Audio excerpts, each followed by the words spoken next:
Hello everyone, and welcome to a Photoshop tutorial. I'm really excited for this. But anyways, today we're going to be talking about fades and how to do them. Now, they're really simple, they're really great to do, and I should probably just get right into it, so let's do that. Okay, so I have Photoshop loaded up, and I'm just creating a new project, file, new, and we're going to head over to Art and Illustration and make a poster. Obviously, you can do whatever you want. I'm just going to go for a poster because I have an idea of what to do at the end for something. We're not touching on that right now.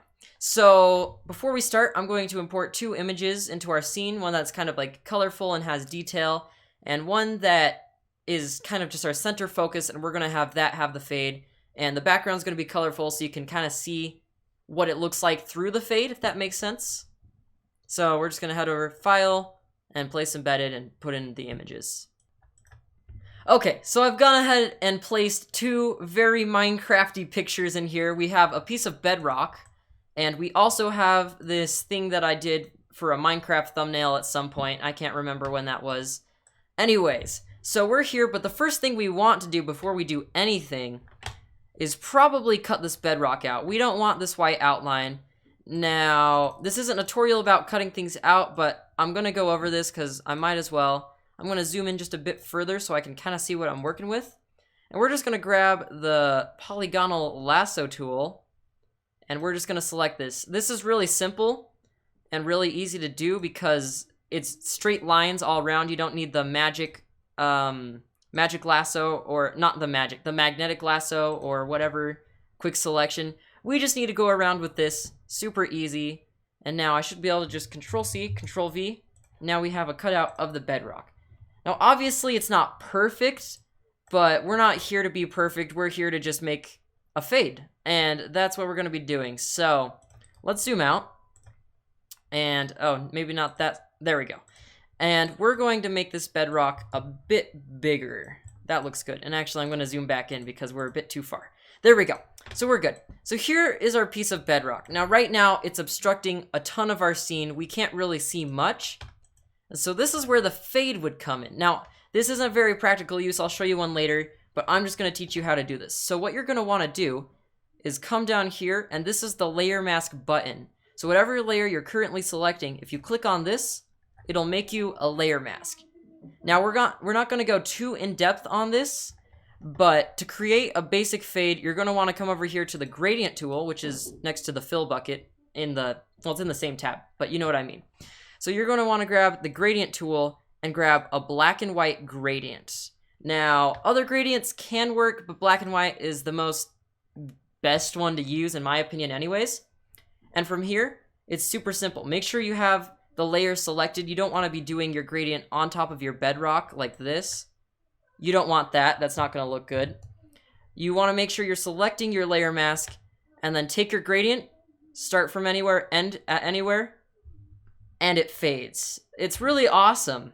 So if you come over here to the channels, this black is being represented as red, but basically the black parts are cut out and the white parts are left in. So what you get is a nice fade if you use the gradient tool.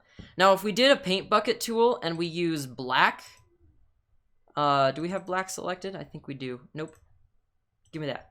If we did this, oh, well, that's weird. Okay, let's delete this layer mask. Okay, so if we fill this in completely with black, you can see that I think we're actually using the gray, but this still works. If we fill it all in with gray, you can see that this isn't totally black, so it's not completely faded, but it's not completely white either, so it's still transparent. This can also be really useful for whatever you're doing. But here we're creating fades, so let's grab the fill tool, go over to the gradient tool, go back to our nice fade. So this is really, really awesome. And now we have a faded bedrock block, and you can use any type of fade you want. This is kind of a cool type of fade to use. It works really well with this, but there's also the circular one. You got this one over here, and this diamond shaped one. I mostly like just using this, and this is really cool. This is great. But this isn't a practical use, so why don't we try actually making a poster? And did not mean to do that. Now you can just stare into his soul. Okay, so I'm going to delete both of these, and we're going to make a poster. Now, I'm just going to use the gradient tool here and create like a nice gradient for the background. I think that looks great, honestly. And so here's our gradient for our background, and now I'm thinking we want a main character. So I'm gonna look for one. Oh, you know what? Let's keep the Minecraft theme. Let's go with Steve here. This might not look so great if I scale this up. Hopefully it does. Okay, that looks fine. So here we have our main man, Steve. I'm gonna scale him down just a tiny bit, and we're gonna make a movie all about Steve. This is our main character. We're going to just quickly center him. You can do this super easily. You select wherever you want him to be centered. Then you just put him in the center using these controls at the very top. Make sure you have the move tool selected. Anyways, so now we have Steve in the middle. Now, let's add some text because this is Steve the movie here. We're gonna go Steve the...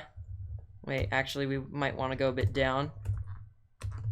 Steve the movie. There we go. So we got Steve the movie. Now this looks great already. I can't even remember what I was using this text for, but I'm pretty sure, well, I don't know what it was for, but this already looks great. Why don't we use this one? This looks kind of nice. And we will keep it blue like Steve's shirt. That's nice. So here we have Steve the movie. I think this E looks weird. I might have done that on accident. There we go. So this is Steve the movie. Okay, we have our main character, Steve. We have the movie. But Steve kind of looks out of place. I'm just going to center this text real quick. There we go. Steve looks kind of out of place. His leg is sticking out, and it kind of messes up our text. This is really easy to fix. Just by using a gradient and a fade, you can easily fix that. So over here, I've just created a layer mask. I'm coming over here to our fade that's black and white. And I'm going to click maybe from here to down here. And now he fades into the scene. So this might look a bit weird by itself. But if we pull up Steve the movie, now it works really great. His feet aren't just randomly sticking out of the bottom of the Steve text. And we have this great looking movie, well, maybe not great looking movie poster, but I really like using this method when I'm doing anything like this, movie posters especially. I made a poster for my friend. And I had his, he was making a Lego animation, and he had his Lego characters he has his Lego characters in the animation, of course. And when I put them onto the poster, they looked kind of like, they just stuck out. They didn't look so good. But after adding a fade, they just blended in. It worked really well, and I think it's a great practical use of using a fade. Of course, there's many other things you can actually do with this. Like, let's say we want to emphasize Steve and not the movie. So we can come over here and maybe let's make a layer mask. So instead of doing a fade here, I mean, we could do something like this, and that kind of works. But I'm thinking instead of doing that, we come over, we grab our shape tool, wherever that is. I never remember where that is. There we go. We're gonna go right here. We're gonna select the movie. This movie's about Steve, right? This isn't about the movie. So if we come over here, grab our paint bucket tool, we're on this gray. I think that's going to be nice. And if we select this, it fades just ever so slightly. I think I want to give that a bit of boost. There we go. That, I think, looks pretty nice. Because this movie is about Steve. It's not the movie. It's Steve. So you can use this to emphasize things too. It's great. I love using the layer masks. I think they're amazing. This is just a really basic way of using them to make fades in your scenes and have everything blend together and look really nice. And, you know, I think it's really great. And it's really simple. It's super easy to do. It makes your stuff look way more professional. And I think that's it for the tutorial. Thank you for watching. You guys are amazing. Hope you enjoyed. Make sure to like and subscribe if you did. And I'll catch you later. See ya.